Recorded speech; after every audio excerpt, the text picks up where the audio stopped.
चिंतामणी नगर पुलाचे प्रतिकात्मक वर्षश्राद्ध आंदोलन। मागील वर्षी 10 जून 2023 रोजी चिंतामणी नगरचा रेल्वे पूल पाडण्यात आला होता। तो पूर्ण करण्याची अंतिम तारीख 31 जानेवारी 2024 ही होती। मात्र 6 महिने मुदत वाढवून देऊन सुद्धा सदर पुलाचे काम पूर्ण झाले नाही। सांगली शहराला जोडणारा आटपाडी, विटा, खानापूर, तासगाव तालुक्यातील येणारा हा एकमेव रस्ता आहे। यामुळे जिल्ह्यातील सांगलीमध्ये येणारे नागरिक तसेच स्थानिक नागरिकांना मोठ्या नरकयातना सोसाव्या लागत आहेत। आंदोलकांनी वारंवार पाठपुरावा करून सुद्धा रेल्वे प्रशासन आणि जिल्हा प्रशासन यांनी योग्य पद्धतीने या कामांमध्ये लक्ष घातलेले दिसत नाही। संबंधित कॉन्ट्रॅक्टर यांच्याकडून काम करून घेताना कमी पडत आहेत, अशी सर्वसामान्य नागरिकांची धारणा झाली आहे।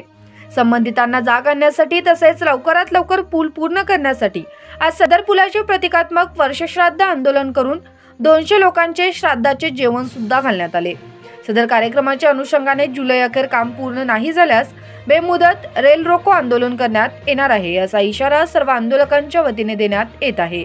यावेळी सतीश साखळकर, गजानन साळुंके, शंभूराज काटकर, सचिन देसाई, प्रशांत भोसले, लालू मिस्त्री, जगन्नाथ रोकडे, मनोज सरगर, दीपक पाटील, डॉक्टर संजय पाटील, प्रशांत भोसले, अजित जाधव, अनिल पाटील, दत्ता शिंदे, उदय पाटील, इरफान मुल्ला, नंदू चव्हाण, गिरीश शिंगणापूरकर, आनंदराव पाटील, प्रकाश निकम, आनंदा लिगाडे, हसन इनामदार, अरुण निकम, लालू मिस्त्री, सुधीर कांबळे, पोपट चव्हाण, विक्रम शिंदे, शशिकांत मगदूम, रवींद्र बगले, सुरेश निकम, प्रदीप बोथरा, राजू आवटी, दिलीप शहा, नीताताई केळकर, नितीन शिंदे, अशोक गोसावी, निलेश हिंगमिरे, अनिल कुमटेकर, बाळासाहेब कलशेट्टी, महेश पाटील आदी मान्यवर व इतर नागरिक मोठ्या संख्येने उपस्थित होते।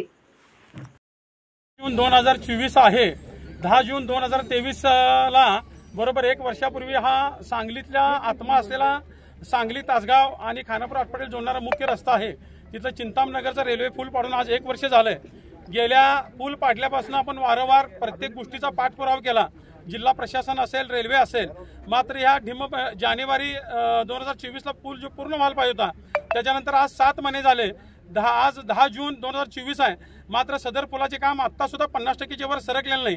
त्याचा निषेध म्हणून आज सांगली शहरातील व्यापारी असतील, सर्व सामाजिक कार्यकर्ते, सर्व पक्षीय कार्यकर्त्यांच्या माध्यमातून एक प्रतिकात्मक आंदोलन म्हणून आज चिंतामणी नगर पुलाचं वर्षपूर्तीनिमित्त वर्षश्राद्ध घालून आम्ही आंदोलन केलेलं आहे। या आंदोलनाला सर्व व्यापाऱ्यांनी सहभागी झालेले आहेत। या माध्यमातून मी एवढं सांगू इच्छितो की ह्या आंदोलनाची दखल घेऊन तात्काळ 1 महिन्याच्या आत जर सदर पुलाचं काम पूर्ण नाही झालं तर आम्ही बेमुदत रेल रोको आंदोलन करणार आहोत। आणि ह्याची सर्वस्वी जबाबदारी जिल्हा प्रशासन असेल, रेल्वे असतील आणि सर्व स्थानिक लोकप्रतिनिधी यांच्यावर राहणार आहे। वर्षश्राद्ध आंदोलन कशा पद्धतीचं आहे? आज वर्षश्राद्ध आंदोलन म्हणून आम्ही पुलाचा जुना फोटो काढला, त्या फोटोला हार घालून आम्ही आज जे आपण हिंदू पद्धतीने जे श्राद्ध घेतलं जातं ते प्रतिकात्मक दही भाताचा नैवेद्य दाखवून आम्ही आता इथं पूजा केलेली आहे। त्याच पद्धतीने श्राद्धाला आपण जेवढे इथं आंदोलनात जे नागरिक सहभागी झाले आहेत त्यांना शिरा भात आमटीचं जेवण पण घातलेलं आहे। ते जेवण पण आता थोड्याच वेळात चालू होईल। बरं थांबा, बसा सगळीजण।